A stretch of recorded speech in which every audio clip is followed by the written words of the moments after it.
Bonjour, aujourd'hui je vous explique comment préparer de la PVT. Alors je suis Élise de VG Plus Simple. La PVT c'est de la protéine végétale texturée ou sinon on peut appeler ça de la protéine de soya texturée. Dans le fond c'est de la farine de soya qui a été dégraissée et compactée.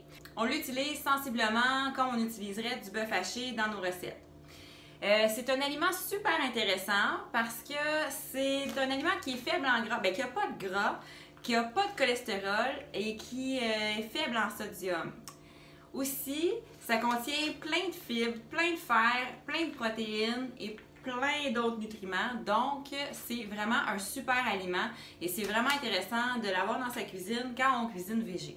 On peut en trouver à l'épicerie ou sinon en vrac dans les magasins bio. Alors, je vous montre comment préparer ça. Alors, la PVT, il faut savoir qu'il faut la réhydrater parce que c'est sec, là, ça vient comme ça va des céréales ou du granola. Alors, c'est pas compliqué pour la réhydrater, ça prend la même quantité d'eau que de PVT, mais moi je préfère mettre du bouillon de légumes, je trouve que ça donne un petit peu plus de goût. Et puis je rajoute aussi de la sauce soya et du paprika. Donc dans le fond, c'est vraiment pas compliqué. On met une tasse de PVT, une tasse de bouillon de légumes, une cuillère à soupe de paprika et une cuillère à soupe de sauce soya. On mélange tout ça et on laisse reposer pendant 10 à 15 minutes. Et voilà le résultat. Donc, comme je vous disais tantôt, ça s'utilise pareil comme du bœuf haché. On peut l'utiliser dans des sauces à spaghetti, dans des tacos, des burritos, macaroni chinois, pâté chinois. Alors, vraiment, là, les possibilités sont infinies et c'est super pratique. Vous pouvez même en faire des boulettes si vous voulez. Ou sinon, si vous préférez, vous pouvez faire revenir ça dans la poêle avec un peu d'huile et c'est vraiment excellent.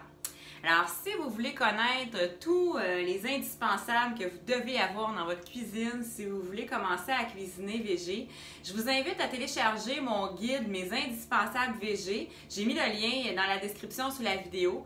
Vous allez voir, ça vous dit tout ce que ça vous prend pour commencer à cuisiner végé, tout ce que ça vous prend dans votre cuisine comme indispensable pour commencer à cuisiner végé de façon simple et agréable.